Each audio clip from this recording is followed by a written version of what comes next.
Hello, नमस्ते। विज्ञान Palin sir academy. मैं आज आपके सामने और क्लास लेके आया हूँ, जिस क्लास में अब मैं बात करूँगा, जो डिस्कस करूँगा वो होगा जो हमारे संविधान ने हम सब भारतीयों को दिया है, जो फंडामेंटल राइट्स है उसके बारे में, जो प्रधान अधिकार दिया है हमारे संविधान ने, उसके बारे में बात करेंगे। तो चलिए, जो मेरा क्लास है वो शुरू करते हैं। जो अगर हम बात करें तो जो हमारे अधिकार है वो आर्टिकल 12 से लेके 35 के अंदर दिया गया है। जो मौलिक अधिकार है जो हम कहते हैं, जिसको हम प्रधान अधिकार जो कहते हैं, उसको और एक नाम से जाना जाता है, जिसको कहा जाता है गारंटी राइट। गारंटीड राइट कहा जाता है क्योंकि उसको गारंटीड इसलिए कहा जाता है कि उसको जो हमारे कोर्ट है, सुप्रीम कोर्ट है, वो उसको गारंटी देते हैं कि हर एक नागरिक को, हर एक इंडियन सिटीजन को उसकी जो अधिकार है उससे कभी छीने नहीं जाएंगे।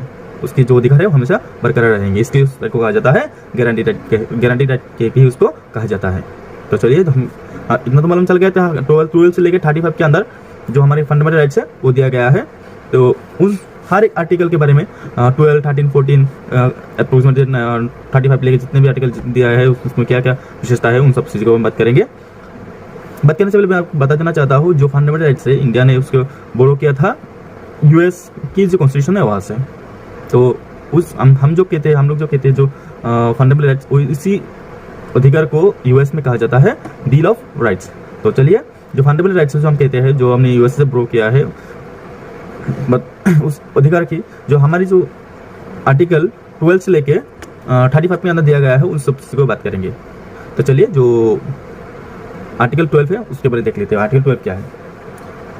आर्टिकल 12 अगर हम कहें तो एक डायरेक्ट वो फंडामेंटल राइट्स नहीं मेंशन नहीं हुआ है। लाइक फंडामेंटल राइट्स की हम बात करें तो आर्टिकल 12 से आर्टिकल 14 से लेके 32 तक है, जो उसको हम कहते हैं फंडामेंटल राइट्स, जिसको गारंटी राइट भी कहा जाता है। बट 12 और 13 जो डायरेक्ट राइट्स तो नहीं है, बस राइट्स को डिफाइन किया गया है कि कौन से राइट किस हिसाब से कम करेगा। अगर 12 की बात करें, 12 राइट ऐसे है जैसे कि गवर्नमेंट कैसे फंक्शन करेगा, उसकी क्या क्या बॉडी होगी, उन सब चीज़ को डिफाइन किया गया है। जैसे कि यूनियन गवर्नमेंट होगी तो यूनियन गवर्नमेंट की क्या क्या ऑर्गन्स होगी, जैसे कि गवर्नमेंट जैसे पार्लियामेंट होगी, पार्लियामेंट क्या लेजिस्लेटिव, एग्जीक्यूटिव, उन सब चीज़ को गवर्नमेंट की जो जितने फंक्शन है, यूनियन गवर्नमेंट हो या फिर स्टेट गवर्नमेंट हो, हर एक गवर्नमेंट की जो लोकल गवर्नमेंट हो, हर एक चीज़ को किस हिसाब से उसको हर एक चीज़ किस हिसाब से वो वर्क करेगा, उन सब चीज़ों को अच्छे से डिफाइन किया गया। अगर कोई भी किसी भी ऑर्गन्स, जैसे कि सेंट्रल गवर्नमेंट की हो या फिर स्टेट गवर्नमेंट की भी हो,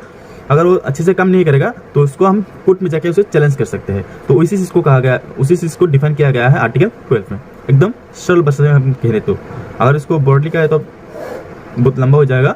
तो शॉर्ट में इतना मालूम कर लीजिए, जो स्टेट गवर्नमेंट है फिर सेंट्रल गवर्नमेंट की जितनी भी ऑर्गन्स है, जैसे कि लेजिस्लेटिव, एग्जीक्यूटिव, जो भी है, उन सब चीज़ किस चीज़ से और करेगा, उन सब चीज़ को आर्टिकल 12 में डिफाइन किया गया है।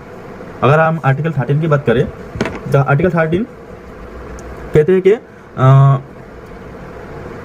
कौन जो पार्लियामेंट है, हर एक चीज़ को कौन सी चीज़ को, अगर आर्टिकल 13 के बारे में बात करें तो पार्लियामेंट जो है वो हमेशा वो लॉ बना सकते हैं, अमेंड कर सकते हैं, उसको इम्प्लीमेंट भी कर सकते हैं। बट उस लॉ को अगर उस लॉ जो पार्लियामेंट ने बनाया है, अगर वो किसी भी पर्सन को, किसी भी कम्युनिटी को, या फिर आप कह लीजिए जो हमारे संविधान के जो बेसिक स्ट्रक्चर है उसको अगर वो वायलेट करता है, तो हम उसी कानून के विरुद्ध में जाके हम सुप्रीम कोर्ट में अपील कर सकते हैं।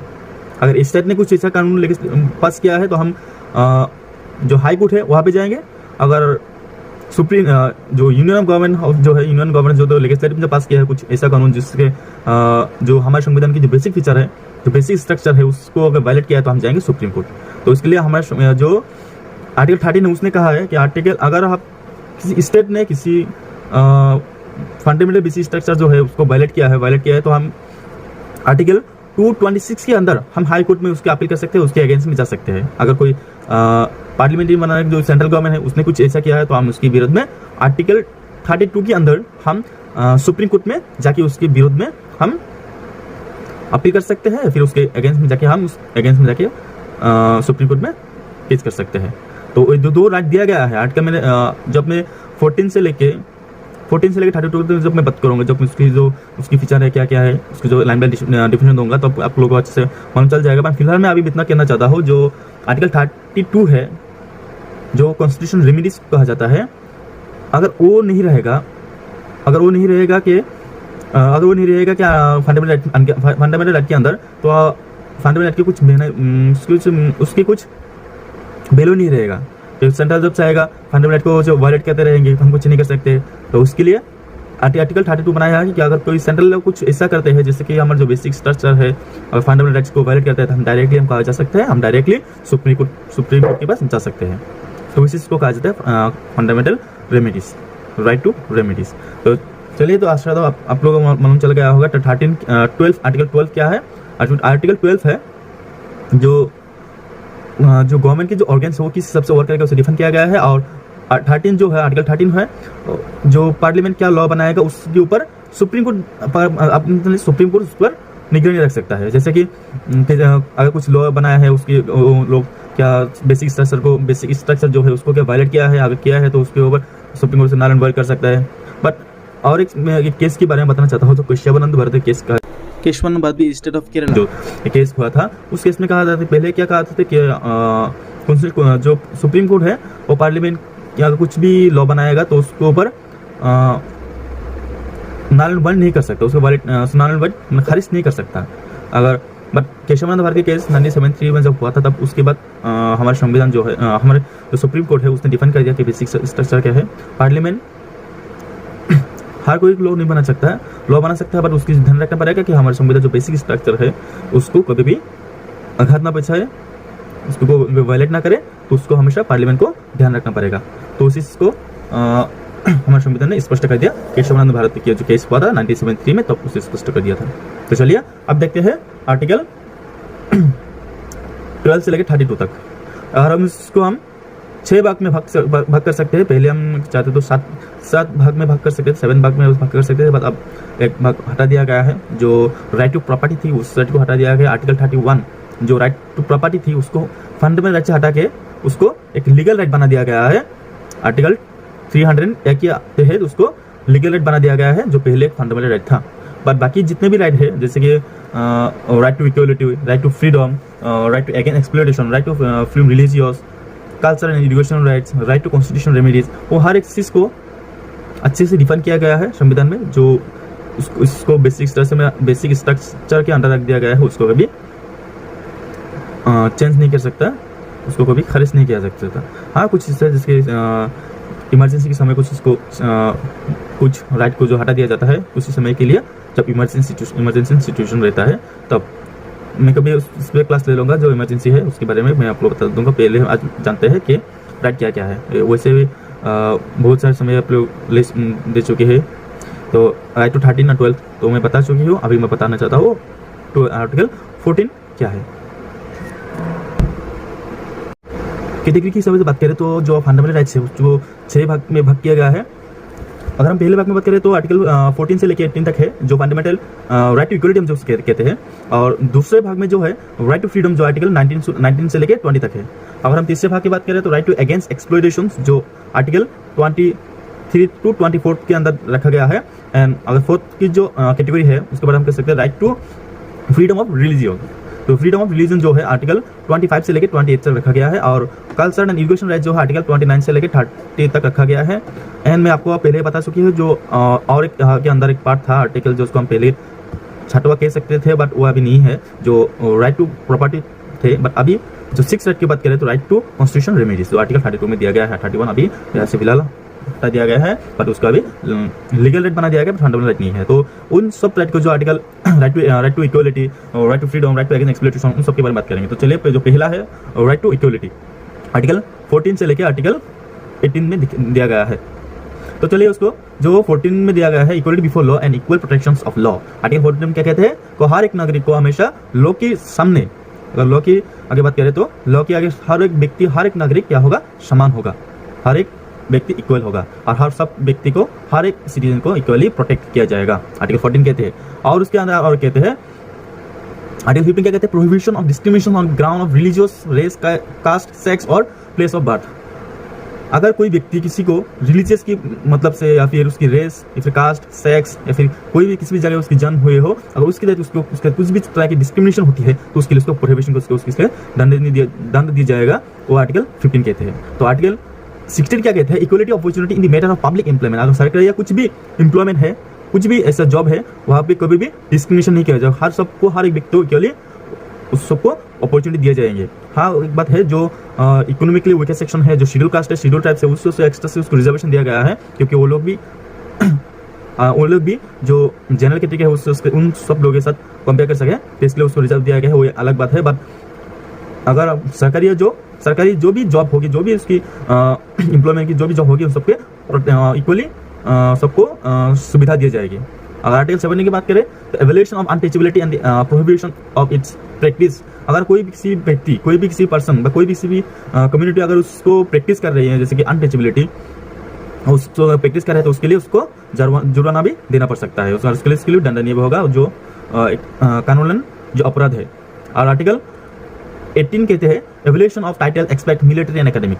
और जो मिलिट्री एकेडमिक जैसे कि पद्म भूषण, पद्मश्री, उन सब चीज़ों की आप टाइटल नहीं रख सकते आपके नाम के आगे या पीछे, वो भी रखेंगे, वो भी एक अपराध होगा। तो ये तो रही आर्टिकल राइट टू इक्वलिटी। अब जानेंगे हम राइट टू फ्रीडम। आर्टिकल जो 19 से लेकर 22 तक दिया गया है, राइट टू फ्रीडम। तो देखते हैं क्या है। 19 में कहा गया है protection of the 6 rights regarding the freedom. Freedom के लिए हमें 6 राइट दिया गया है, जो उसको हम प्रोटेक्ट करके रखना है, जैसे स्पीच एंड एक्सप्रेशंस।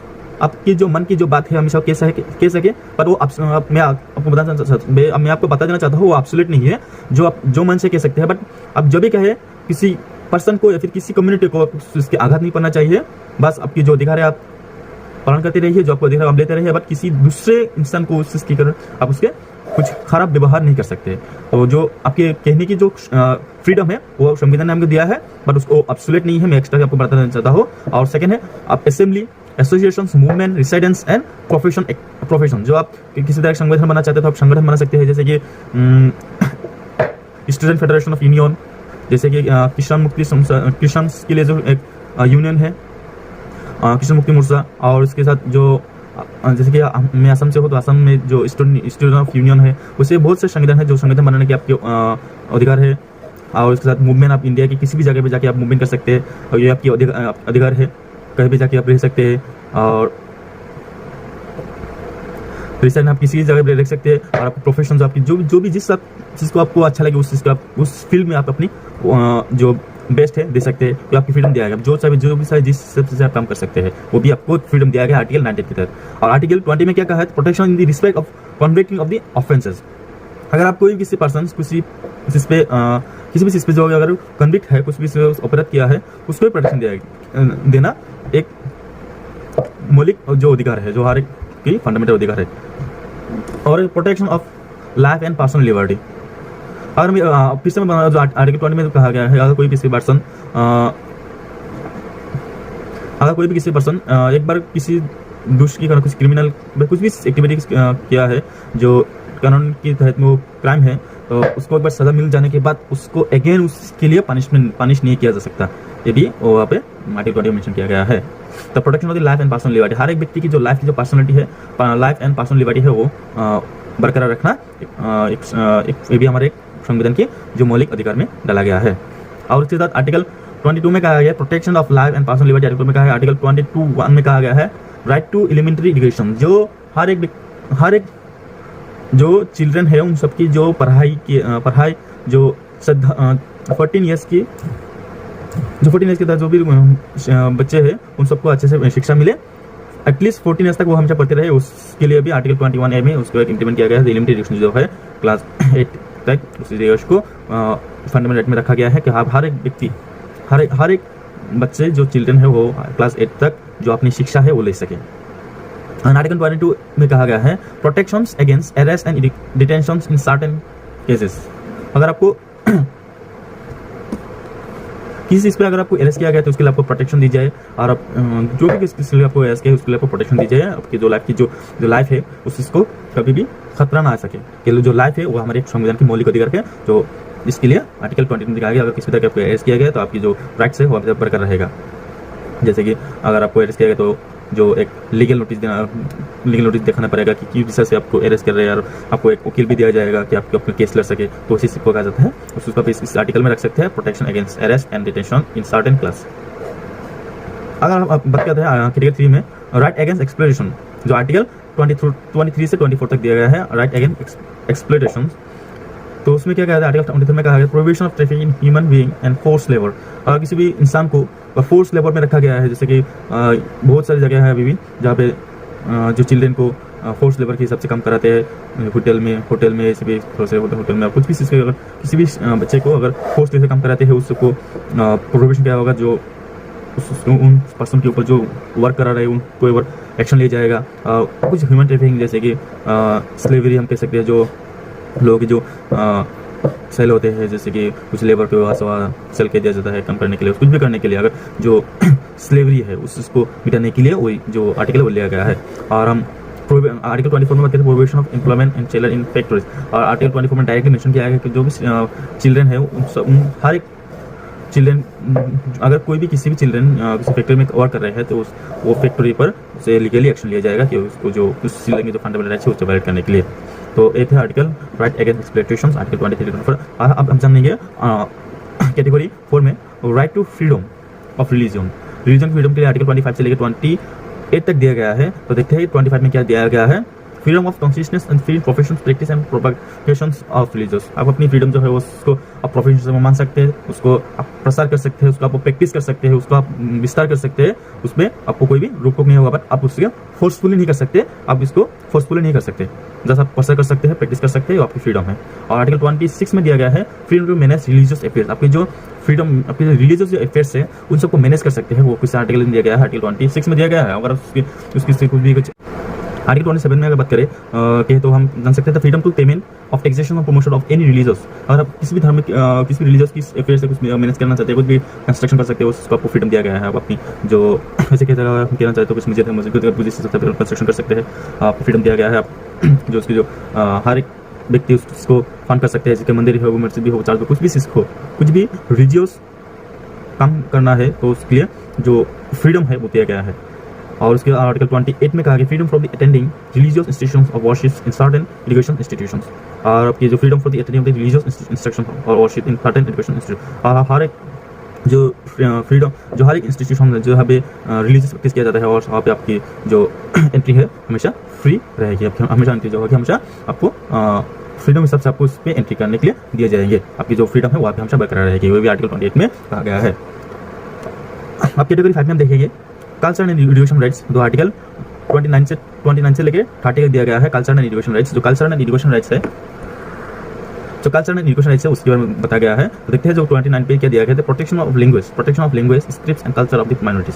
जो माइनॉरिटी कहा गया है तो उस माइनॉरिटी की जो राइट्स है उस राइट को प्रोटेक्शन करने के लिए दिया गया है आर्टिकल 29। उसकी जो लैंग्वेज है, उसकी जो अगर उसकी जो स्प्रिट है, जैसे कि हम कहते हैं सुपर कल्चर, जो इसके जो शब्द है हमको उसको शब्द कहा जाता है सुपर कल्चर। जो हर एक इलाका की जो कुछ अपनी हिसाब से कुछ कल्चर होती है, तो उस कल्चर को प्रोटेक्ट करना, माइनॉरिटी जो है, जो लोग अल्पसंख्यक है, उन सब की जो माइनॉरिटी जो लैंग्वेज है उन सब चीज़ को प्रोटेक्ट करना ही जो एक एक्स्ट्रा से आर्टिकल दिया गया है, वो आर्टिकल है आर्टिकल 29। एंड आर्टिकल 30 में कहा गया है तो right to minorities to establish and administrate education institutes. Article 30 में कहा गया है कि हर एक जितने भी माइनॉरिटीज है, अगर उसकी जो कल्चर है, उसकी जो कल्चर है उस चीज़ को अगर प्रमोट करना चाहते हैं, उसके लिए वो किसी तरह की इंस्टीट्यूशन बना सकते हैं जहाँ पे उसकी जो माइनॉरिटीज़ के लिए उसकी जो कल्चर है, उसकी जो एजुकेशन है वो दे सकते हैं। इस आर्टिकल 30 में दिया गया है। और मैं आपको पहले बता सकूँ जो आप इसकी जो आर्टिकल 5 से लेकर 7 के अंदर जो एक आर्टिकल था अभी नहीं है, जो राइट टू प्रॉपर्टी में बार बार आपको कह सकी हो, जो अभी नहीं है फिलहाल। पर आर्टिकल अब हम बात करेंगे आर्टिकल 32 जो राइट टू कॉन्स्टिट्यूशन रेमेडीज है उसके बारे में। राइट कमीशन है, राइट कमीशन से आपको जो कॉन्स्टिट्यूशन डिफाइन किया गया है, जो संविधान कहा गया है right to move supreme court for certain enforcement of the fundamental rights including the rights of 1 habeas corpus, mandamus, prohibition, certiorari, quo warranto and article 2। आप सरल शब्द में आपको बता सकते हैं, तो अगर किसी भी सेंट्रल जो गवर्नमेंट है वो आपकी जो फंडामेंटल राइट्स है उसको वायलेट करता है, या फिर जो कॉन्स्टिट्यूशन जो बेसिस स्ट्रक्चर है उसको वायलेट करता है, तब डायरेक्टली सुप्रीम कोर्ट में जाके उसके अगेंस्ट में केस कर सकते हैं कि जो मेरे संविधान की जो देखिए वो आर्टिकल है, वो भी जो अधिकार है उस अधिकार ने सेंट्रल गवर्नमेंट ने वायलेट किया है, तो इसके अगेंस्ट में आप जाके सुप्रीम कोर्ट में उसके अगेंस्ट में आप केस कर सकते हैं।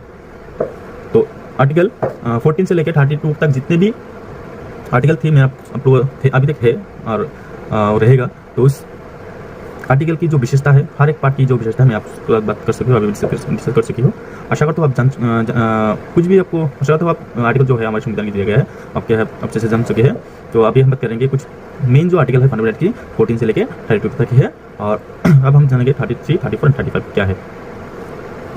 राइट टू रेमेडी की बात में बात करें, आर्टिकल 32A, 33, 34 एंड 35 उन सब में कॉमन है जो हमारे संविधान के जो राइट तो नहीं है फंडामेंटली, जो कुछ मेंशन किया गया। तो आर्टिकल 34 में कुछ मेंशन किया गया, जैसे कि कुछ ऐसा समय जहाँ पे मिलिट्री फोर्स की जो एक्शन लागू किया जाता है, जैसे कि जिस समय जैसे कि मेडिसिन इमरजेंसी के समय या फिर कुछ ऐसे जो मार्शल लॉ जिसको हम कहते हैं कर्फ्यू कहते हैं, उन सब समय जो हमारे फंडामेंटल राइट है कुछ रिस्ट्रिक्शन लगा दिया जाता है।